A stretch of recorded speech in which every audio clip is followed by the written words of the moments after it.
at least for reckless imprudence is already there. That is being already sought. But I cannot comment on the guilt or innocence of these people. Bantag has been suspended following the death of an alleged middleman inside the Bilibid. Sapagkat naging pabaya siya at nakalusot ang cellphone. Kaya kung hindi dahil may cellphone itong middleman, ay hindi sana napatay si Percy. We are looking at the possibility of filing reckless imprudence resulting in murder. Preliminary investigations into the murder charges against gunman Joel Escorial and other suspects kicked off on Monday.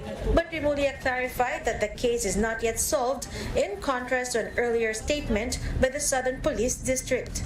We cannot close the case until we know the details and we have the proper testimonies in place. We just want the evidence to be secured. For the PNP, the murder of broadcaster Percy Lapid is solved. But for the victim's family, the case is far from over. The mastermind and other suspects are still at large. Only one testimony is holding the case together. Is a breakthrough in sight. We discuss in this episode of The Chiefs.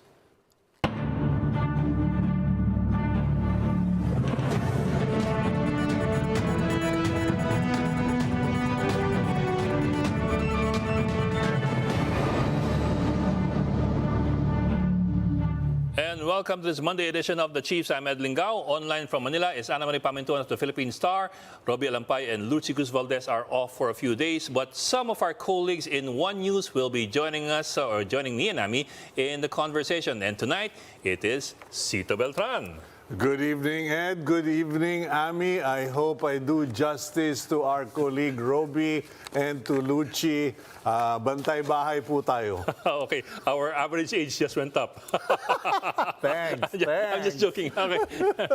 Ami, Cito, what are the big stories that we have for today? Gumugulo ba o lumilinaw yung picture sa'yo ng yung patayan na yan? May lumabas na namang na under the Witness Protection Program na, yung kapatid ng middleman. Yung kapatid ng babae. At sinabi niya na mukhang NBP official. He was getting reports na pinapapatay daw siya ng isang NBP official. Okay, kasi on the same day that he died, of course we're talking about Villamor, Yes. He was supposed to have had a chat thread with the sister, Yes. where he supposedly revealed kung sino ang maaring responsible kung sakaling siya ay mamatay. Yes. At kung kanino binigay daw yung order, 3 commander daw ng mga gangs. Doon sa Bilibid. Well, of course, we're making connections here that are not yet there, no? I mean, this may or may not be related directly to the Percy Lapid case. We don't know. We don't know for a fact. Basta sinabi raw niya sa kapatid niya na these are people who you may want to look at in case I die. Yes. Anyway, nasa Witness Protection Program na siya ng DOJ. Okay. Cito, ikaw. Ano nakikita mo? What's interesting to me is this number that they've been throwing around, 160 persons of interest. I mean, that's almost preposterous. Number 2, the PNP Southern Police District Chief saying the case is solved. And then the Chief PNP going, no, it's not solved. So talagang parang I don't want to be in anybody's shoes because the wider the circle goes, there are going to be people who will become suspects for whatever they say or do. Okay. So with that, we will speak to our first guest after a very short break. So please do stay with us. We will be right back.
The Justice Department begins its preliminary investigation into the killing of radio broadcaster Percy Lapid. We get updates from DOJ spokesperson, Attorney Mico Clavano. Sir, magandang gabi and thank you for joining us. Welcome back to the Chiefs. Magandang gabi, sir. Hi, Yes, sir. good evening. Good evening, sir. Kumusta kayo? Yes, sir. Kasama natin ngayon si Cito Beltran. And of course, there's Ami and there's myself. Sir, of course, we have a lot of things to ask you and we hope you can stay with us for the duration. Pero sir, let me start off with this. Nung weekend, naglabas yung NBI, which is under DOJ, ng kanyang initial report dun sa autopsy. I understand it's only the initial report, hindi pa ito yung autopsy itself. Pero surprisingly missing from that initial report is the possible cause of death. I'm wondering if you've been able to peruse the autopsy results and if they've been able to determine the cause of death of Mr. Villamor. Kasi ang daming nakaspecify dun sa initial report pero wala man lang cause of death. Yes, well, the report is only composed of 2 pages. No? Yes, sir. And it started out by describing kung ano yung na-rule out nila. So basically, it did say that there were no wounds or injuries sir. found on the body, no bruises and the like. And then it proceeded to sort of describe kung ano yung nakita nila dun sa puso. Because at the onset, yung report ko ay nag-chest pain yung si June Villamor. And so they made an observation as to that, and it said that there was a hemorrhage on the left ventricle. And that's pretty much as far as the report went. It was only a 2-page report. Like you said, sir, it was an initial report. So that's all that was said in the report. Yes, sir. But have you seen the autopsy report itself? Kasi I suppose that's what everybody's looking for and waiting for yung cause of death as determined by either the medical legal or the person doing the autopsy. In which case, this is one and the same person. Yeah, I haven't seen the autopsy report itself. But this morning, Secretary Mulya did contact Dr. Raquel Fortun for her to make an independent autopsy. I think it's important also that we do that independent report so that we rely on the expert on the matter. I think she's the best in the country. And for her to be on the case to determine the cause of death would really be credible. No? And people, I think, want this independent autopsy also so that it's independent or separate from the investigation. Like I think one of the anchors did mention a while ago that he doesn't want to be any of those that speak about the case because he or she might become a suspect. Like we say, there are about 160 now on that list of PNP. And I think it's important that we stay as unbiased and as independent as possible. Attorney, just a follow-up on what Ed Lingao asked regarding that autopsy report. Is there an autopsy report? Because the first time this news broke out, there was a report that it was pancreatitis or bangungot. Now, is there an actual autopsy? Because that is a medical procedure that takes several hours, so it's not just a cause of death or death certificate. Well, there is an autopsy report. However, our office has not received any as of the moment from the NBI. And as far as I know, sir, the toxicology report is now being prepared because we want to see also if there were any external, foreign objects or foreign substances that was ingested perhaps by Mr. June Villamor.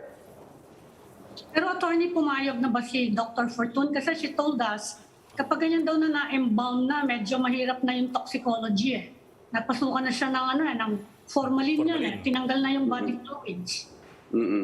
Yes, she agreed to come on board and to do an independent autopsy. As for the formalin, ma'am, I'm really not quite familiar with how that works. I think there's a certain level of formalin or chemical that needs to be injected into the body for it to no longer be an accurate, like if say for example there was a certain level of chemicals that was ingested or injected into the body, then the toxicology report would no longer be accurate. Pero I think what they did was to only inject a small amount para ho ma-preserve yung mga organs at yung dugo dun sa body. Okay, linawin ko lang yung 160 persons of interest. Hindi naman sila suspects lahat, ano? They are persons who might provide information on the case, no? Not necessarily suspects yet. Yes, ma'am. I think when you say persons of interest, these are the people who may have a motive because as a journalist and as a fierce journalist like Percy Lapid was, a lot of people may have that motive.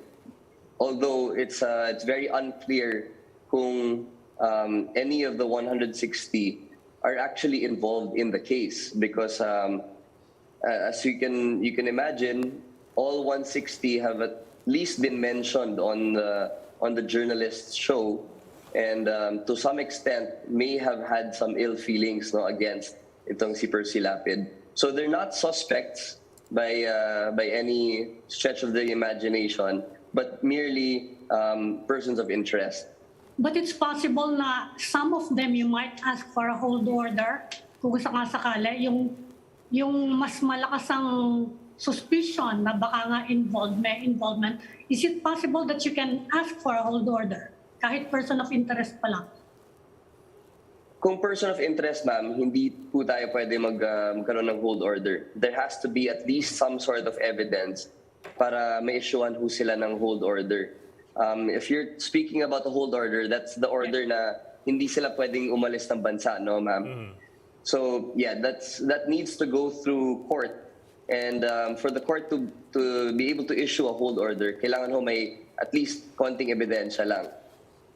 Sir, what struck quite a number of people over the weekend was yung sinabi ni General Kirby na solved yung case. I suppose it depends on what we mean by solved. Whether it's solved or closed. By the standards of the Department of Justice, where are we in the case? Are we case closed? Are we case solved? Where are we exactly? Well, we're definitely not at that stage where the case is closed. Hindi pa ho natin alam kung sino talaga ang nagpapalikod nung pagpatay ni Percy Lapid. Although there have been some information that has been relayed to the Department of Justice, and I'm sure you guys have heard of it. So we believe that with this information, of course, it does need some vetting and some verifying, but it might lead us to the bottom of this case. What is the position of the DOJ as far as who's handling or who's on top of the investigation? Because from the looks of it, there was a rush on the part of Brigadier General Kirby Kraft to declare this case as solved, and now the NBI is looking into the toxicology or into the matters that took place at the NBP. So who's really in charge of this investigation, or does the DOJ plan to take control of the situation? Well, at the very start, when the gunman Joel Escorial surrendered, it was the PNP's jurisdiction, which falls under the jurisdiction of the DILG. However, when the middleman, June Villamor, passed away, and it was determined that he was one of the persons deprived liberty inside the Bureau of Corrections in the new Bilibid prison, then naging jurisdiction na po yan ng Department of Justice. And we tapped the NBI right away to look into this matter because precisely Secretary Mulya was now involved in the case. So as for the DOJ, sir, the NBI is on top of the investigation. Sir, earlier today, the sister of the middleman, itong si Mr. Villamor, was in touch with Senator Tulfo. And I'm sure you've heard about this.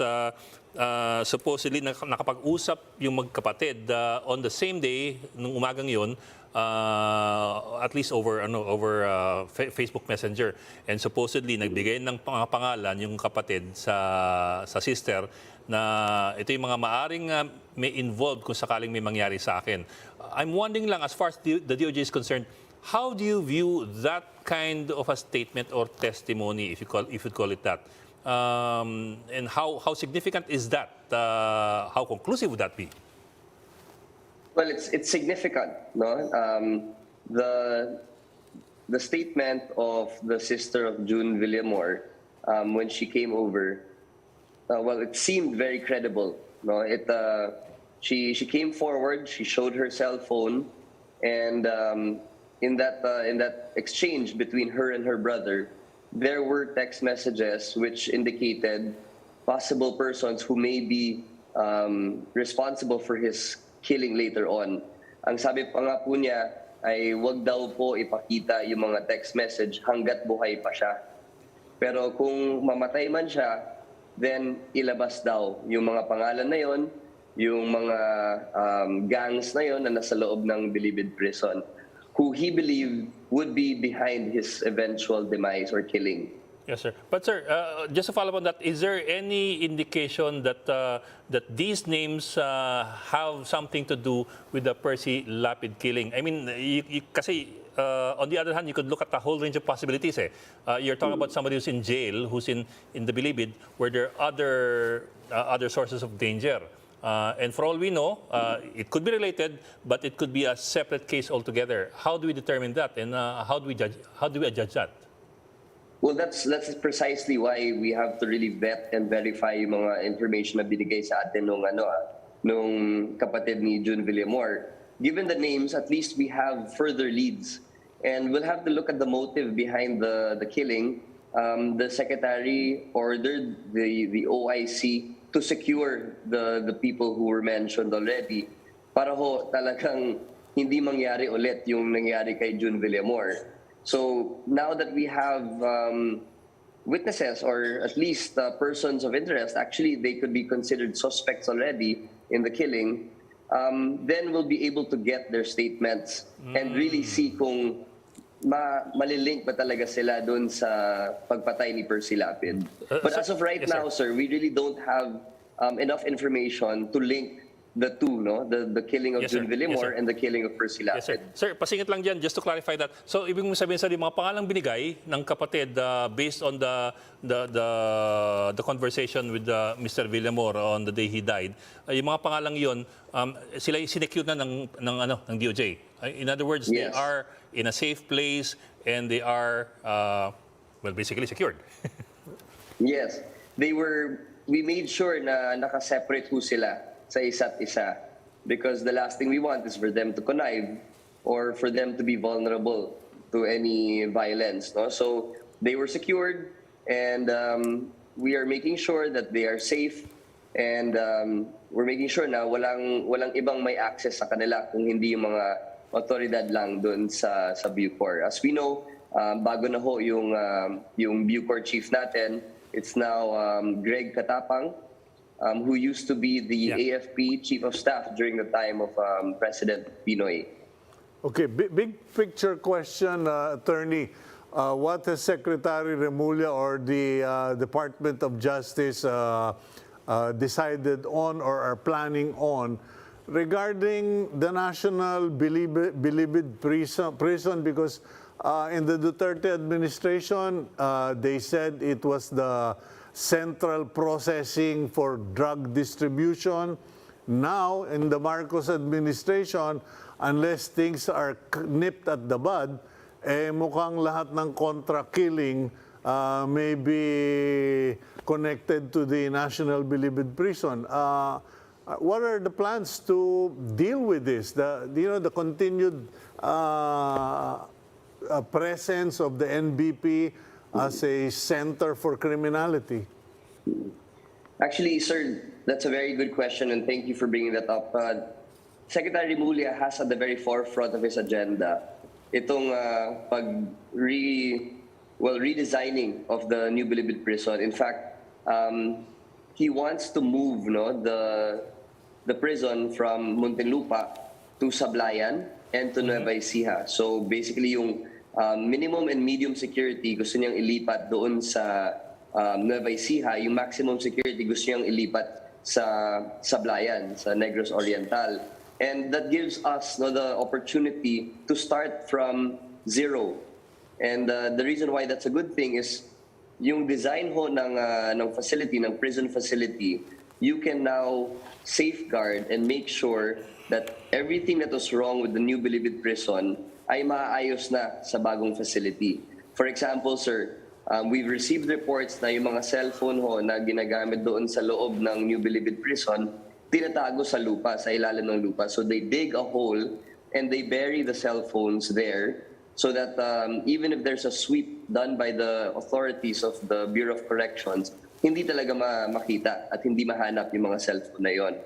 And so in the new facilities, we can make sure that everything is concrete, everything is cemented, so that none of the that they are doing now can be done in the new facility. Another thing, sir, is yung jammer dun sa signal. Because New Bilibid Prison is found in one of the more developed cities in the country, it's hard to put a jammer because ma-affect yung ibang residents dun malapit sa New Bilibid Prison. There are several villages that surround the New Bilibid Prison in Muntinlupa City. Pero kung ilagay mo yung facility doon sa malayong lugar, let's say in a remote area like Sablayan or Nueva Ecija, and in Nueva Ecija, it's actually within a military camp, then you can put the jammers without having to worry about the things that you worry about sa New Bilibid Prison, sa Muntinlupa. Kaya itong starting from scratch allows us to design the prison facility and to make sure that everything that was wrong with the New Bilibid Prison will no longer be replicated dito sa bago nating facility. Sir, balikan ko lang yung mga pangalan binigay ng kapatid ni Mr. Villamor. Of course, we do understand that you cannot give the names or you cannot make the names public, but can you give us an idea of the nature of these personalities? What are they? Are they fellow inmates? Are they officials? Are they officers of Bucor? Ano po? Can you give us an idea? Well, they are fellow inmates. They are persons deprived of liberty, and considered commanders of the gangs mentioned also. Mm-hmm. Well, I asked that, sir. That's as far as I can go. Yes, sir. Of course, we do understand. Pero yeah, that also brings up another question. Now, what do the gangs of Bilibid have to do, if at all, with the murder of Percy Lapid? Di ba? That's why I was asking kanina if there's any indication that would connect itong sinasabi ng kapatid ni Villamor dun sa pagpatay o dun sa kaso ni Percy Lapid, because they could be related but they could also be independent. Yun lang po. Yes. Well, these gangs have been there and present in the New Bilibid prison for a while, and they've been linked to several crime syndicates. So it's really hard to tell at this point whether it's linked to the killing of Percy Lapid. But that is exactly the question that the NBI and the DOJ is asking. So obviously that will be the point of investigation. That will be the where the case will turn, if ever, malink ho natin yung gang doon sa pagpatay ni Percy Lapid. But as of this moment, sir, we still don't have that verified information. But I will get that to you as soon as things develop. Attorney, have you also looked into whether we are only talking about an isolated contract killing with the killing of Percy Lapid, or has this been an ongoing business? Because, you kill a journalist, of course, there's going to be a lot of fireworks, a lot of protests, etc. But is it possible that other people have been liquidated, assassinated, or been a victim of contract killing, and we never really heard much about it? Well, I don't think that this is the first time that it's happened. I believe in the past administrations there have also been some stories released about this. But as to the extent of it, we don't know yet as of the moment if this is a continuing a thing that they've been doing. And obviously that is also one of the questions that the DOJ and the NBI are asking.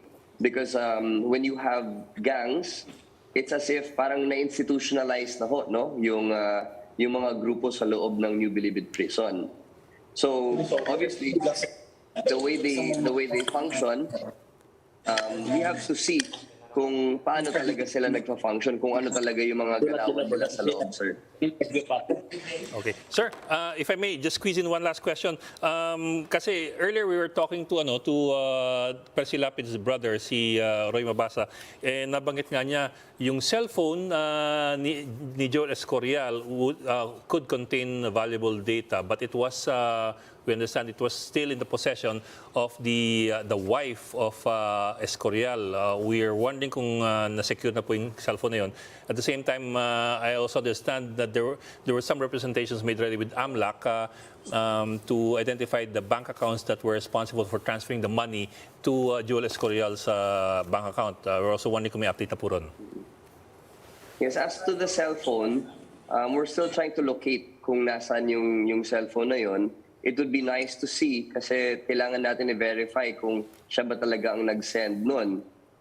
We have the cell phone of yung kapatid ni June Villamor, and we would like to see from start to finish kung siya ba talaga nag-send, so that we can really verify that the information really did come from him. That would also be important, no, to know.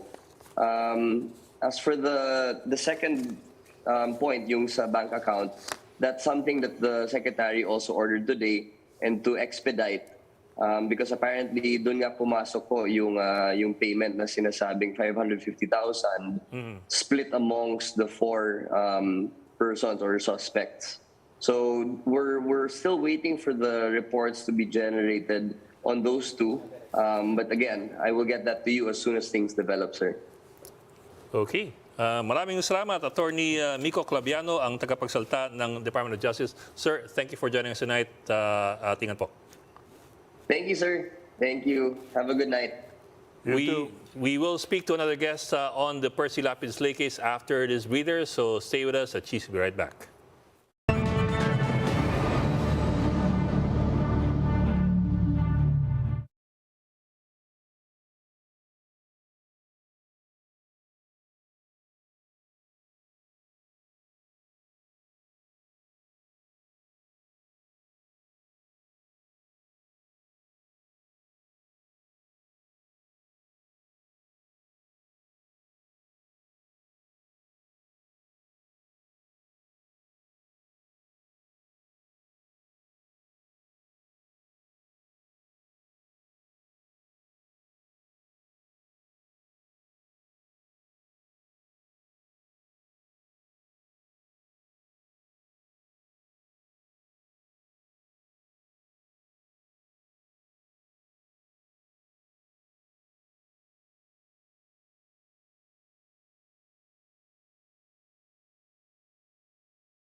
$160. That's the number of persons of interest so far in the killing of Percy Lapid.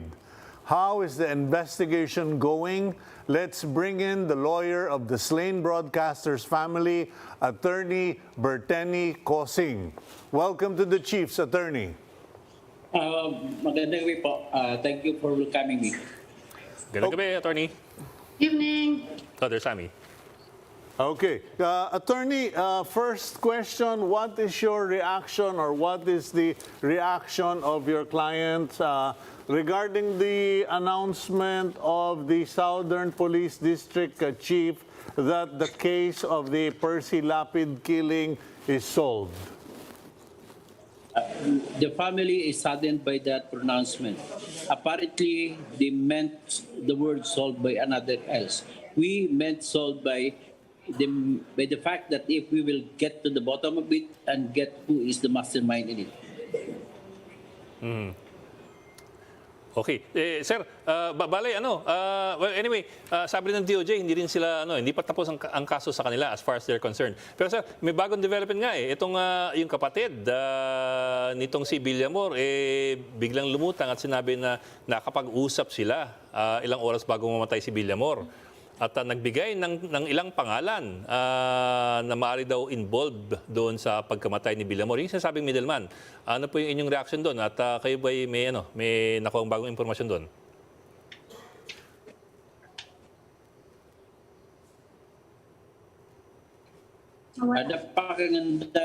Napakagandang development po niyan.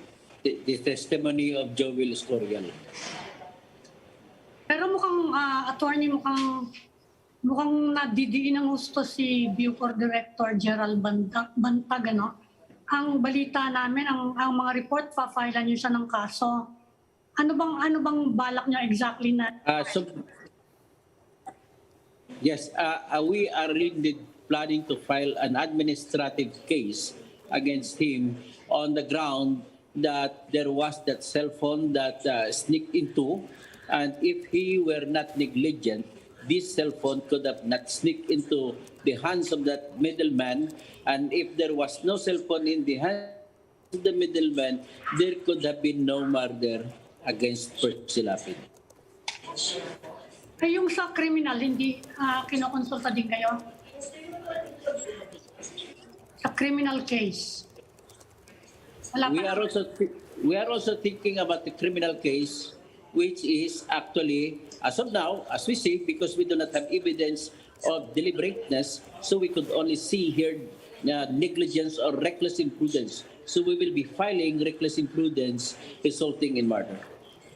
Have you ever gotten in touch with him? Makipag-usap na ba kayo kay Director?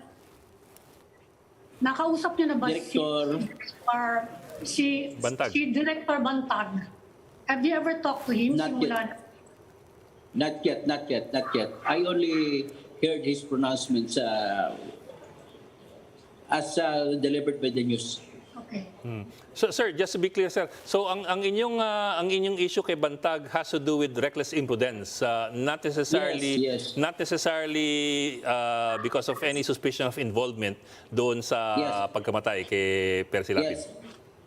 Yes, as of now, because we do not have yet any evidence.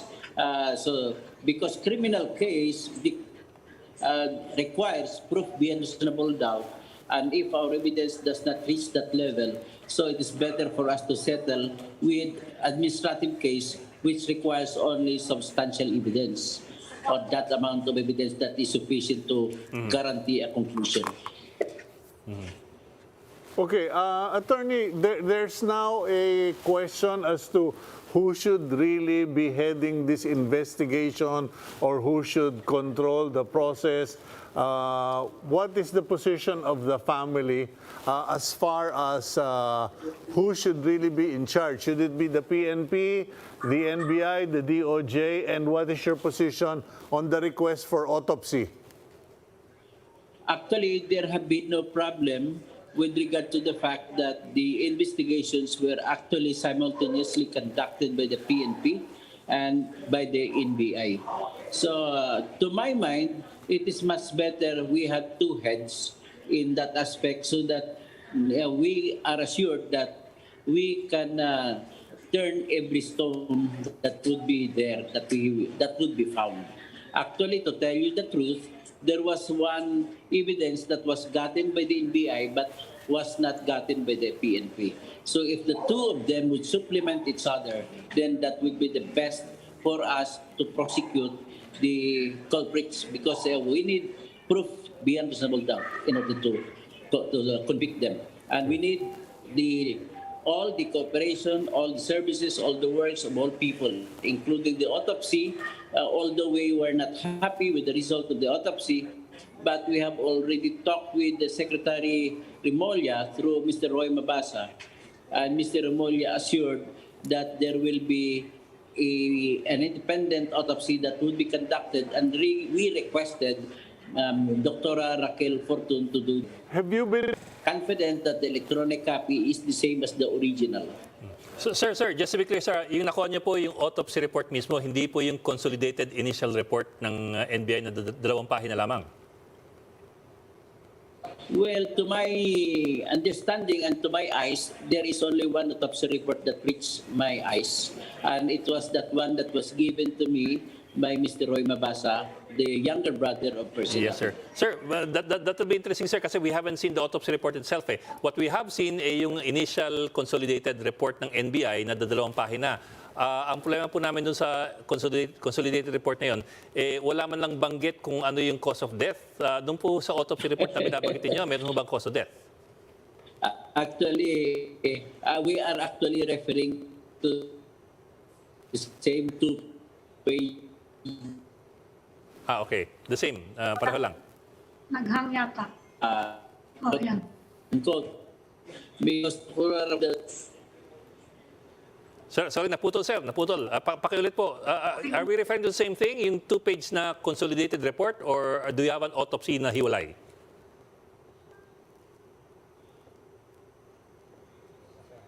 Wala yatang autopsy report. Parang titigil sa kanya, we're referring to the same thing. Yeah, it's the same thing and hindi pa siya yung autopsy report. Sir, are you back? Or mukhang nag-freeze na talaga. Yeah, I think we lost. But that's the big issue because we are already talking about a second autopsy. Pero lumalabas, Ami, wala nga first autopsy. Hindi, parang lang yan, parang perfunctory kasi nabigyan siya ng antigen test, di ba? Na-rule out yung COVID. Parang karamihan external lang eh. Hindi naman sinabing wala silang na-detect na poison, di ba? So, medyo perfunctory yung ginawa kasi nadalawa lang naman daw ang forensic pathologist natin dito, no? Si Raquel Fortun nga and Maria Cecilia Lim. Yeah. So, Although at least yung thorough autopsy na yan, at least magagawa na. Pumayag na daw si Dr. Fortun. So, mag-iintay tayo. Yeah. Although yung dun sa consolidated initial report ng NBI, nabanggit din doon na, well, they examined the heart and they also examined internally the neck and supposedly walang remarkable sa neck. Dun sa heart, may nakitang hemorrhages dun sa left ventricle. That's the ventricle that pumps the blood, oxygenated blood to the rest of the body. So may hemorrhages dun sa... Pero hindi kasi nakalagay, hindi nakalagay dun kung yun ang cause of death. Kasi, I mean, Kaya nga, Which is the first thing you will ask, di ba? It's the first thing you will ask. he could have died from a pillow fight. Yun nga. Yeah, di ba? yun ang tinatanong namin din yan eh. Tinakpan ng Tinatanong unan. namin yan kay Dr. Fortun eh. Sabi ko, nakapanood yata tayo sobra na sine. Sabi ko, paano kapag nilagyan niya ng unan? Makikita ba yan sa autopsy? Sabi nga niya, mahirap daw malaman yung asphyxiation na cause of death. Yeah. Pero si Doc Fortun, may hinahanap siyang mga clues eh. Pag asphyxiation, for example, sinasabi niya, you look for clues like yung petechial hemorrhage. Ibig sabihin, pinpricks of hemorrhage on the face and on the neck because of stress from asphyxiation. Pag ginanon ka ng unan, magkakaroon ka ng ganun na little clues, but you won't really find it unless you know what you're looking for. Yeah, and So, that's the si problem. We can't even find the autopsy report. Yun ang problema. Saka alam nyo, nung inimbalsa mo, kasi nag-police reporter ako, marami na ako napuntang morgue. Kapag inimbalsa mo yan, bubuksan ka dito eh. Buksan ka eh. I-draw out yung fluids eh. Ay, so, Ami, ayan na teka. si Mr. Attorney. Ami, nung panahon mo yan, nagbago na magmula noon.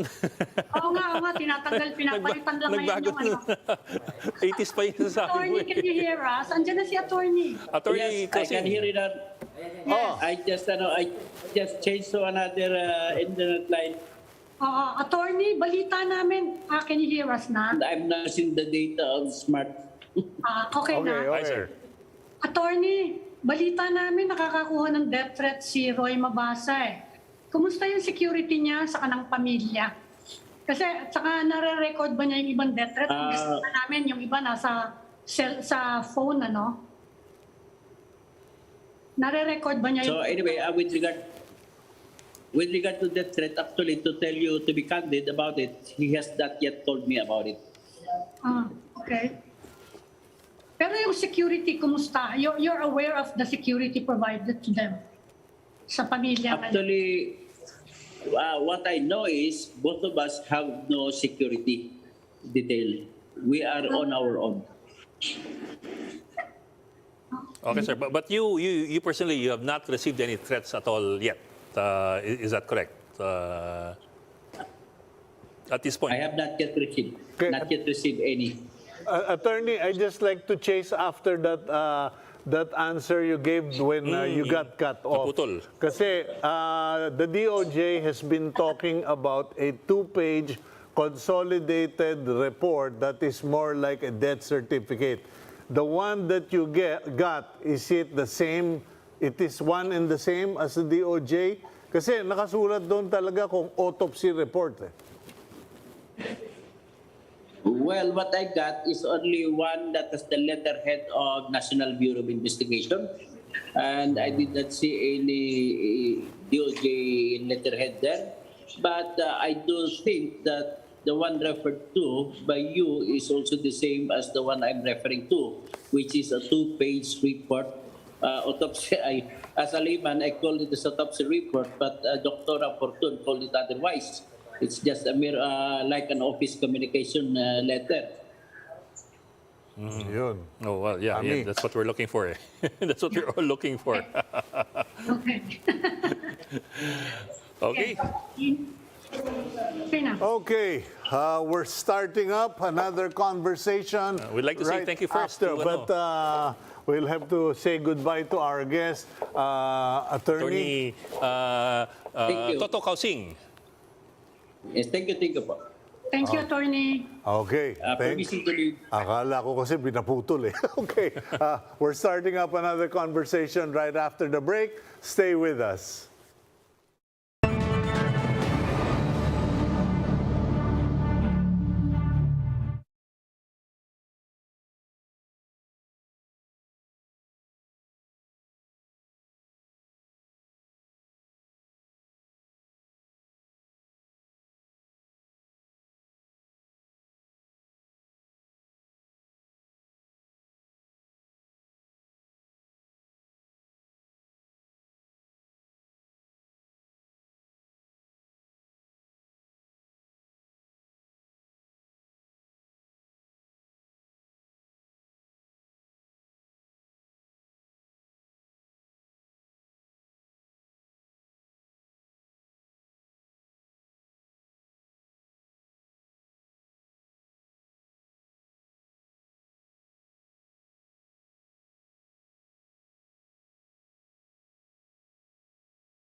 Former National Police Chief Camilo Cascolan has been appointed as Health Undersecretary.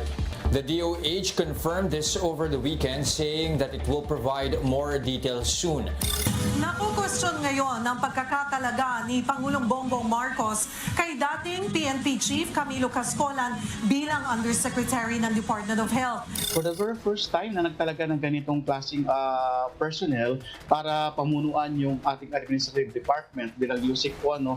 At mas maganda talaga kung meron kang medical background, even yung sana kung medical doctor siya galing sa PNP. Sa isang pahayag, ibinida ni Cascolan ang kanyang mga nagawa na may kinalaman sa kalusugan, partikular sa COVID-19 response. Kabilang ang pagbuo ng COVID-19 Task Force ng PNP na iprinisinta niya raw kay nooy PNP Chief Guillermo Eleazar.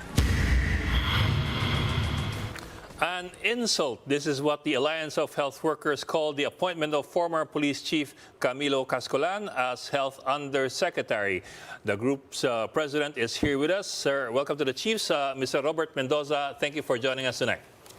Yes, magandang gabi po, Sir Ed, Sir Cito at Ma'am Ami, at sa lahat ng ating tagapakinig at tagapanood ng ating programa ngayong gabi po. Salamat po for joining us tonight. Sir, yung sasabi ni retired General Cascolan, marami naman daw siyang background sa sa health issues nung siya nasa PNP.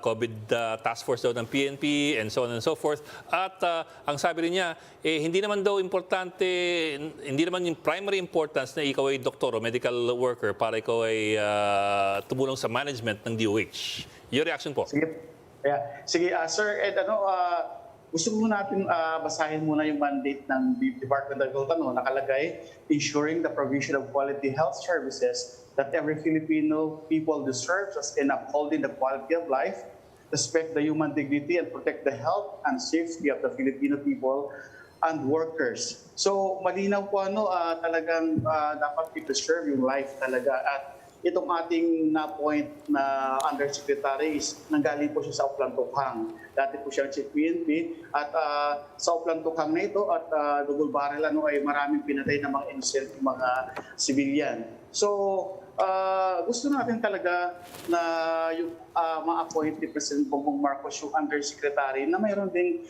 kapasidad or mayroong medical background na malinis ang record, malinis yung track record. At the same time, if possible talaga, dapat meron talaga siyang background sa medical kasi this is the first time na nag-appoint ng isang PNP retired chief ang ating sa loob ng Department of Health.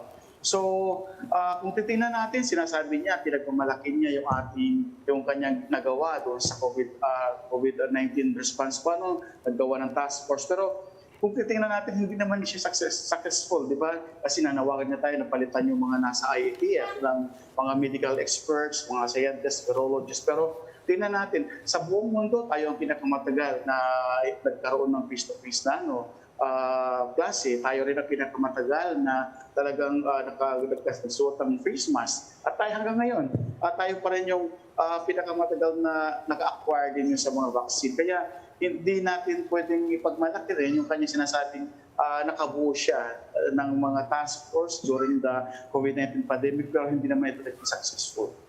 Mr. Mendoza, apart from the management skills, hindi natin maiwasan na pulis yan, ibang expertise nan. Sabi ni Dr. Limpin, baka naman daw may gustong ipagawa sa kanya si President Marcos.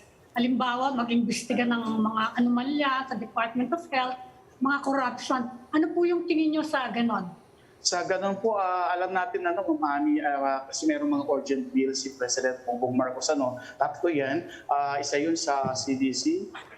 Pangalawa yung virology. And then pangatlo yung medical corps na talagang mayroong mandated na compulsory na sumabak sa military training ang ating mga doktor. Siguro isa yun sa mga para italaga siya dyan para in case na magkaroon ng hearing sa ating Kongreso, siya yung i-represent ng Department of Health para sa ating medical doctors na magkakaroon ng mandatory talaga training with military. So kung isa rin siya sa itinalaga dahil nga yung marami namang anomalya po, nalaman din natin na maraming anomalya sa Department of Health. So hindi naman kasiguruhan din na pag nandoon na siya, yun na yung ma-resolve natin ang problema. Pero kasi ang pinag-uusapan natin yung mga emerging diseases, yung pinag-uusapan natin yung mga iba pang mga sakit para masuko talaga, hindi talaga kami pumapayag na mayroong isang Oplantukhang na namumuno na ilagay natin sa Department of Health. Ang nga namin, Ma'am Ami, kasi mayroong problema dito sa ating mga hanay ng PNP, doon sa BGMP, sa Lapid case, kung gusto nilang maayos yung sa BGMP, doon na lang sana ilagay si retired PNP Chief si Cascolan sa BGMP or kung saan, basta maayos na rin kanilang hanay din. Kasi so far, kung titingnan natin, ang daming mga doktor na mga galing natin. Hindi lang doctors kasi kung sinasabi nila na kailangan pa talaga doktor o kung as far as Department of Health is concerned, pwede naman mga iba pang mga health professionals, mga nurses, midwives na pwede ilagay dyan. Pero wag lang lagyan talaga ng isang police officer na para pamunuan yung isang department ng ating Department of Health. So Mr. Mendoza, ano pong balak niyo apart from expressing your position, may balak ba kayong gawin? Halimbawa, magfa-file kayo, will you challenge the appointment?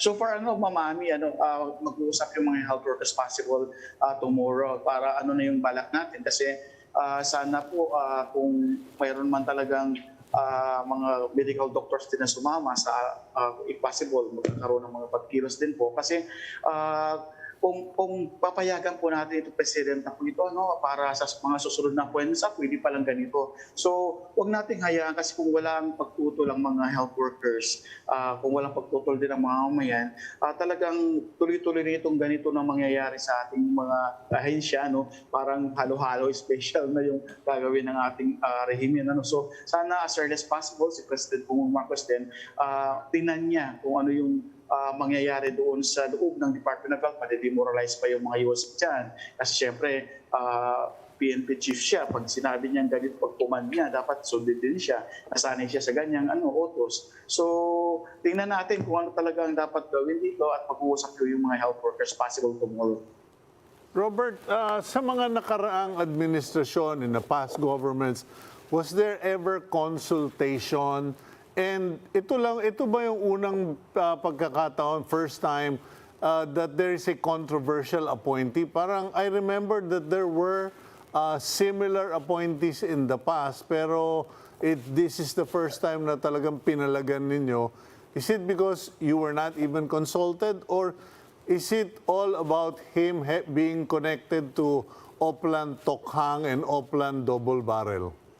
Ito yun, alam naman natin, Sir Seto, matagal na tayong dito sa red tagging, isa yun sa mga nagre-red tag sa mga health workers din. Na in fact, makatarungan naman at very tama naman yung ating panawagan for the benefits of the health workers. So ayaw pa natin madagdagan yung mga red taggers sa loob ng Department of Health kasi sa panahon nga ni Secretary Doke, naglabas siya ng statement na dapat hindi nire-red tag ang mga health workers kasi yung legitimate naman yung ating kahilingan para sa ating mga benepisyo at karapatan ng mga health workers. Kaya this is the first time na naglagay ng PNP chief na nadyan, na retired.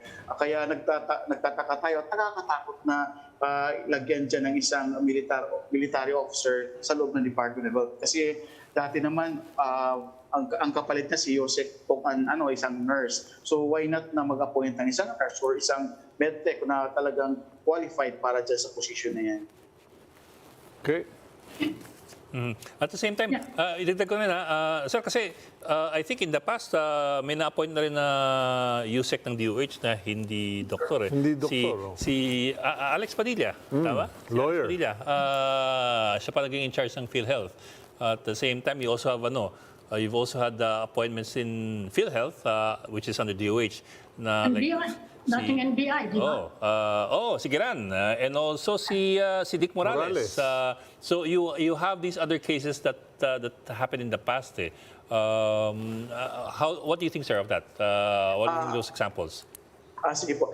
Kasi dati po sa DOS, kahit ngayon po sa DOS, meron ibang appointee as under bilang undersecretary ako. Like for example, sina undersecretary tayo siya po ay CPA pero meron siyang master in public health at matagal na po siya dyan sa loob at siya yung OIC ngayon sa finance admin, finance at saka iba pang mga areas. And then nandyan din yung ating mga attorney, mga lawyer din pero okay, para nakikita natin mas okay lang yan nandiyan dyan kaysa naman na police officer ang ipapasok sa Department of Health na wala naman siyang master in public health or wala siyang background sa kalusugan.